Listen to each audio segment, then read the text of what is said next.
Consiglio regionale per consegnare più di 17.000 firme raccolte in tutti i posti di lavoro a difesa della sanità pubblica.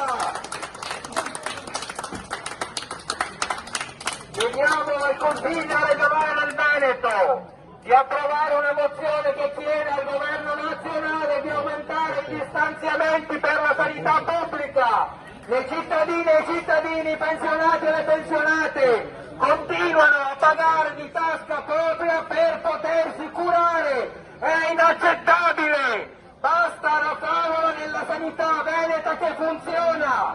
Le liste d'attesa sono di mesi! Le famiglie non hanno risposte! Non servono le pagine di giornale per promuovere la città! Servono assunzioni di personale, serve pagare i lavoratori, aumentare le produzioni, serve garantire i diritti dei lavoratori in appalto, dei servizi fondamentali e accessori della sanità, senza i quali non funzionerebbero le prenotazioni, non sarebbero pulite le sale, non funzionerebbe la ristorazione. Servizi essenziali che non sono garantiti, che sono continuamente tagliati nella logica del ribasso degli appalti.